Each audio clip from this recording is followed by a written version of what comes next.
It's unconscionable that illegal aliens have CDLs and driving 18-wheelers across our nation. Just because some sanctuary cities want to gamble with motorist lives and let these dangerous people on the roads driving dangerous vehicles. As the Trump administration plans a crackdown on CDLs being issued to illegal aliens, Republican lawmakers are stepping up as well, pushing for stricter requirements and a universal English proficiency test for anyone who wants to get behind the steering wheel rather, of one of those big rigs. Let's bring in the Homeland Security Secretary Kristi Noem now, who's just given an update on Midway Blitz. And if I could just sort of encapsulate this, Madam Secretary, this Midway Blitz operation at the Indiana-Illinois border nabbed 223 illegal aliens, including 146 truck drivers. 40 drivers had been issued commercial driver's licenses, mostly from California, as well as New York and Illinois. What more can you tell us? You know, it's really incredible.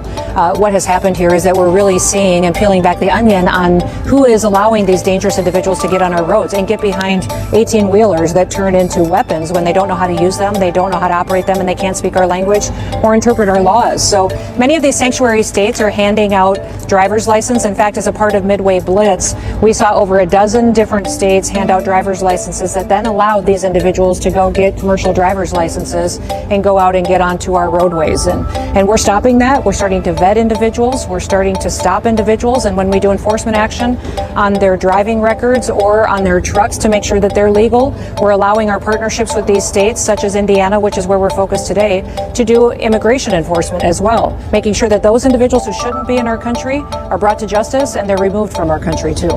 Madam Secretary, Sandra here in New York. It's amazing to think that Secretary Duffy had to announce earlier this month that he would withhold millions in federal funding from California because they refused to comply with rules requiring these truck drivers to be proficient in the English language.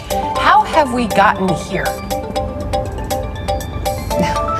We got here because we had someone in the White House who didn't care about our laws and who put people from other countries above American citizens and then invited criminals and terrorists to come in and to take over our communities. So I'm so thankful that we have President Trump in the White House who said our Constitution matters, American citizens will be put first, and we're going to enforce our laws. And our partnerships we've been able to build with governors like Governor Braun here in Indiana have been absolutely remarkable.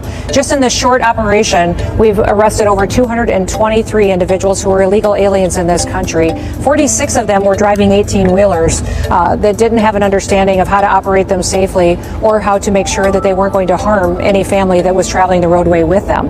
And we had many, many more of them, dozens more that were driving moving vehicles, box trucks, they were driving buses. I think everybody who goes out on a road trip wants to know that those who are sharing the road with them know what they're doing and that they will follow our laws and that they actually care about protecting people at the long run.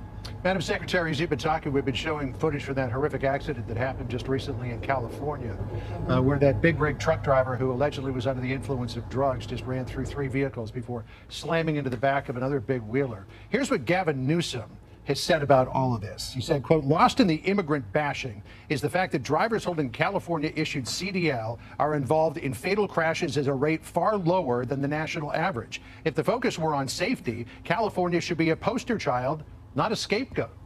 What's your response?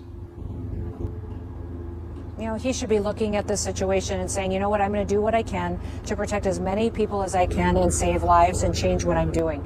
He is handing out driver's licenses to people with no documentation. Some of these individuals aren't even giving a name. We found driver's licenses as a part of this operation and one that's in Oklahoma that have said no name given on the driver's license. They went and used to get a commercial driver's license to get behind these trucks. So Governor Newsom needs to understand that saving lives is the #1 priority, and anything he can do as a governor to protect that is extremely important. Okay, sounds like we've got some activity flying overhead. While that's happening, Madam Secretary, I want to play out some sound from the Illinois governor, Pritzker, who mentioned you by name and is saying that in the city of Chicago, where ICE continues to carry out these arrests, and ICE officers, by the way, continue to be targets of those on the left, Pritzker is making the case that the ICE agents on the ground are going after legal citizens, longtime Chicago residents. Here he is taking you on. Listen. Donald Trump, Stephen Miller, and Kristi Noem have said they want to target the worst of the worst. They have not done that. They're attacking peaceful neighborhoods and terrorizing kids in Halloween parades.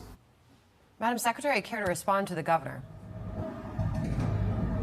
He's just not telling the truth. He's lying, and it's hard to fight constant lies and attacks from this governor, but we will constantly stand up for the truth and for those people that live in those neighborhoods who want peace, they want safety, and they want these criminals out. Every day we're on the streets of Chicago arresting people who have committed murders, rapists, those who are trafficking drugs and have been victimizing that city for years. We finally have a president in the White House who wants to make this a safe environment for every single American citizen. And no matter what Governor Pritzker says, we're going to do our job. We're going to protect the people of Chicago. We're going to do our operations, and we're going to defend our laws, because that's what America is about. This isn't about him.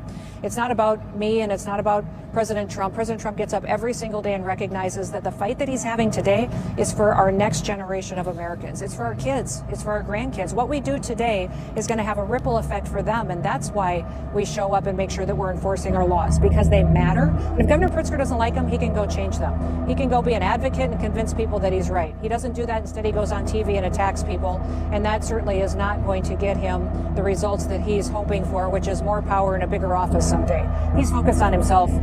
Every day we get up and just fight for the American people. And in doing so, it seems that ICE agents, CBP agents are increasingly under threat. We saw the violence in Dallas and elsewhere. And now we get a statistic from DHS that death threats against ICE operatives are up 8,000%. And listen to what the Chicago Mayor Brandon Johnson said about your commander there in Chicago, Gregory Bovino. Listen here. Bovino is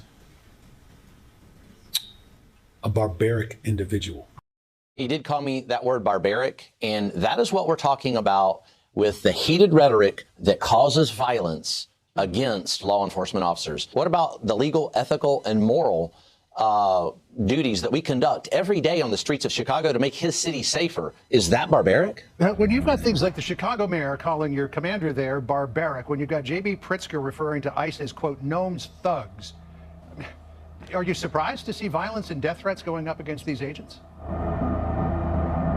No, I'm not. These leaders are perpetuating that violence. They're encouraging it. They're pushing people to violence by the way that they talk. Greg Bovino is a patriot. He's a great American. He took an oath to uphold the law, and he does it every single day. And I'm so thankful for the way that he inspires people. He inspires thousands of other law enforcement officers to go out and to do their jobs and to do it boldly, and to know that they've got a constitution and they've got a president that will have their backs if they make sure that they're bringing criminals to justice. So by what Mayor Johnson's doing, by what Governor Pritzker is doing, it's endangering lives, and they need to stop.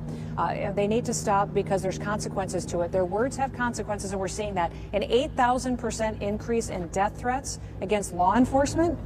That's horrific. That shouldn't be happening in America. That shouldn't happen anywhere in the world, and I blame them. I place the blame squarely on their shoulders. Madam Secretary, quick final question following up on Chicago, because I know that there are a lot of Chicagoans talking about this right now, because there is a lot of ICE activity, obviously, in that city, and you are making the case, obviously, rightly so. But the governor has asked you specifically to pause immigration enforcement operations in that city. So he says that kids can safely celebrate Halloween. Do you have any plans to alter activity tomorrow on that day? No, we're going to be out on the streets in full force and increase our activities to make sure kids are safe. Every day in Chicago, we're arresting murderers, child pedophiles, those who have perpetuated assault and pornography against children. We're going to be out there to make sure that they can be safe, enjoy the holidays, spend some time with their families and their neighbors and their communities, and they don't have to be the victim of a crime because of these illegal aliens that are in our country victimizing them. Madam Secretary, good to catch up with you. Thank you for taking the time this afternoon. Thank I know you it's been a very busy much. day for You you. too. All right. See you again soon. Thank you. You too. Hey, everyone. Subscribe my channel and like for my video. Thank you.